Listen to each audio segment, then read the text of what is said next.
Today, the Labor Party released the costings of its pre-election spending and claims it will find savings by cutting $6.4 billion from the cost of consultants and contractors in the next 4 years, plus a further $760 million by increasing student visa charges to $20,000.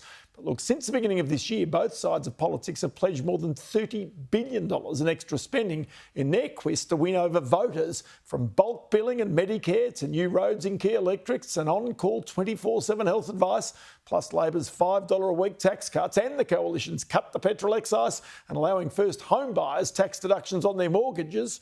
Well, the billions seem never ending. Well, today, though, came a wake-up call from ratings agency S&P Global. It says Australia's coveted AAA rating could come under pressure because of this spending. And it prompted these responses from either side of politics.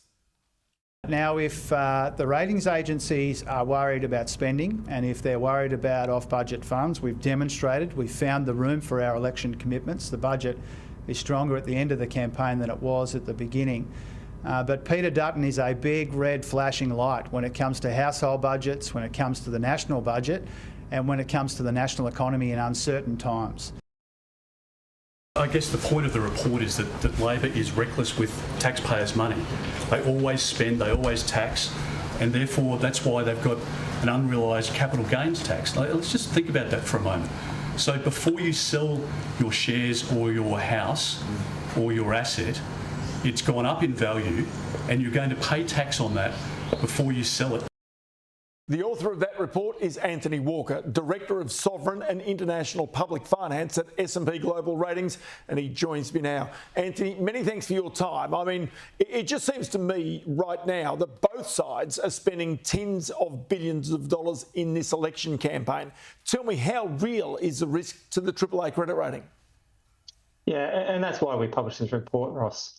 What we are seeing is a lot of spending across both parties and minor parties as well, and we're really curious as to how it's going to be funded, and that's the real issue for us. Deficits of 2 to 2.5% of GDP are consistent with the AAA, but are they going to be there, or are they going to be more like 3 or 4% post-GFC levels? We don't know the answer to that yet. So why do you not know the answer? You can see the spending that is potentially coming depending on how the parliament is formed after the election. Why is it you can't get a sense as to whether these deficits are bigger or less? Because you already know what the spending commitments are. Yeah, it's really on the revenue side and how they're going to fund it. So we have seen some kind of indications by the coalition that they were going to cut 40,000 FTE to try and fund it. We don't know where they're sitting these days. No party seems interested in raising taxes. We are seeing tax cuts in the next 12 to 18 months from both parties. So the answer for us is there going to be additional taxes to cover it? Are they going to find internal savings?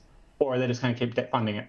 And if they continue to debt fund it at 3 to 4% of GDP per year, that's when we start seeing net debt for the country rise rapidly, and that could become inconsistent with the AAA rating. Well, the one thing we're seeing here is public spending as a percentage of GDP going up over 25%, whereas historically it's been below 20%.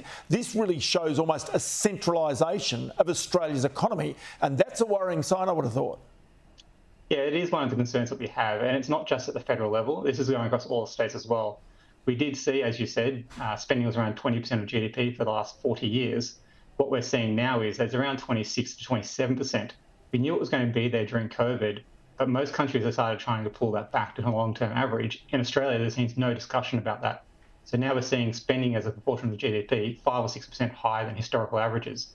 And we're curious as to where the revenue is going to come to fund that extra 5% of GDP.